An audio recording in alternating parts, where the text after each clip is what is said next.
तो आज हम लोग ऑर्डिनरी डिफरेंशियल इक्वेशन में क्लैरोट्स फॉर्म शुरू करने वाले हैं। तो सबसे पहले हमारे पास एक डिफरेंशियल इक्वेशन है of the form y equals to p x plus f of p, and इसको हम क्लैरोट इक्वेशन बोलते हैं, जहाँ पर p इक्वल्स टू है डी वाई डी एक्स। ठीक है, तो क्लैरोट इक्वेशन होता है y equals to p into x plus function f of p, and यहाँ पर p का वैल्यू है equals to d y d x. तो अभी हमें इसको सॉल्व करना सीखना होगा। तो इसके लिए एक वर्किंग रूल है, वर्किंग रूल। तो सबसे पहले हमारे पास जो गिवन डिफरेंशियल इक्वेशन है, the given differential equation is Clairaut's equation, that is y equals to p x plus f of p, and यहाँ पर p इक्वल्स टू है d y d x. Okay, तो डिफरेंशिएटिंग हमें मिलेगा, differentiating with respect to x we get d y d x equals to p plus x into d p d x plus f dash of p into into यहाँ पर d p d x होगा।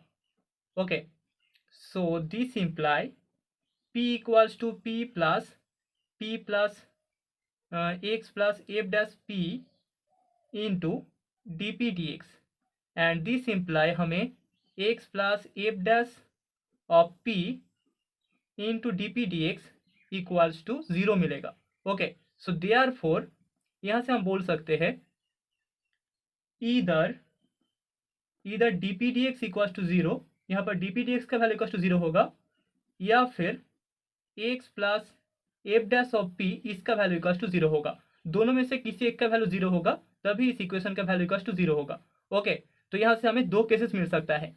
तो case 1 में हमारे पास d p d x equals to 0 होता है, तो दी सिंपली हम बोल सकते हैं p इक्वल्स टू हमें कांस्टेंट c मिल जाएगा इंटीग्रेशन के बाद। ठीक है, where c is an arbitrary constant. Okay, यहाँ पर इंटीग्रेट करने के बाद हमें मिलेगा integrating, and therefore the general solution is y equals to c x plus f of c। अभी केस 2 में हमारे पास x plus f dash of p equals to 0 होगा। इसको हम इक्वेशन नंबर 2 ले लेते हैं। ऑल्सो हम बोल सकते हैं y equals to p x plus f of p, हमारे पास इक्वेशन फर्स्ट इक्वेशन था, मतलब कि क्लैरोट्स फॉर्म था। तो यहाँ से this imply y equals to minus p into f dash of p plus f of p होगा, जो कि इक्वेशन नंबर 3 है। So eliminating we get eliminating p form 2 and 3 to get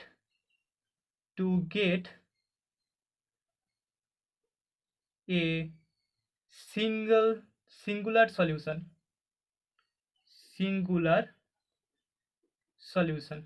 okay, तो अगर केस 2 यहाँ पर एनालाइज करता है, तो हम इन दोनों इक्वेशन से p को एलिमिनेट करेंगे एंड हमें एक सिंगुलर सॉल्यूशन मिलेगा, जो कि रिक्वायर्ड सॉल्यूशन होगा। ओके, तो अभी हमारे पास एक छोटा सा नोट है।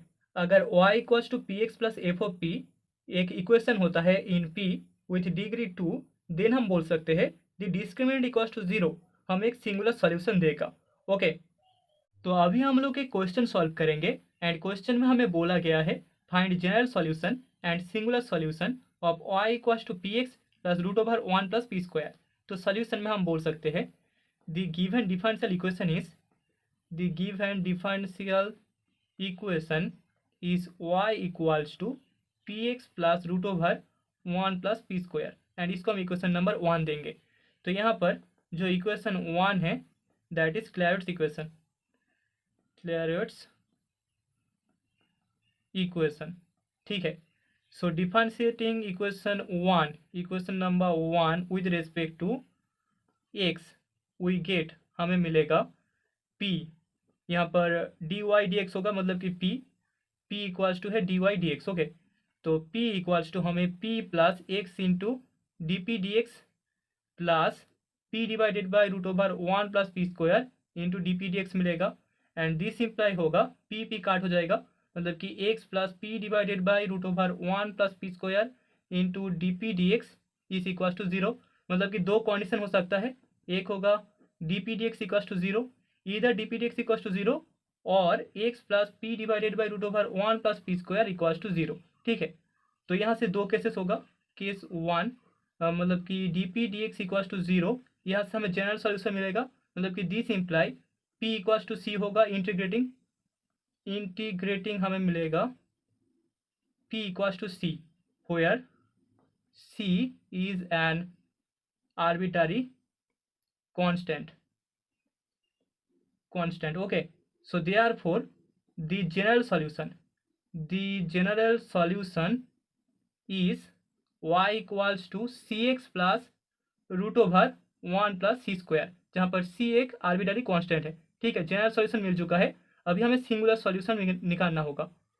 सो we have y equals to p x plus root over 1 plus p square. So therefore हम बोल सकते हैं y माइनस पी एक्स इसका होल स्क्वायर इक्वल्स टू होगा 1 प्लस पी स्क्वायर। हमने यहाँ पर रूट को उड़ा दिया है, so this imply y square minus 2pxy plus p square into x square equals to 1 plus p square, and this imply होगा x square minus 1 into p square minus 2pxy plus y square minus 1 equals to 0। इसको हम equation number 2 दे देंगे। तो यहाँ पर equation 2 is a second degree equation in P, and therefore यहाँ पर discriminant होगा 0। Discriminant is equals to 0। तो हमने जो नोट पढ़ा था उसके मुताबिक this imply 4x square y square minus 4x square minus 1 into y square minus 1 equals to 0 imply करेगा x square plus y square equals to 1, and that is the required singular solution. ठीक है, तो हमारा जो required singular solution होगा वो होगा x square plus y square equals to 1, which is the required singular solution. Okay, that is the result.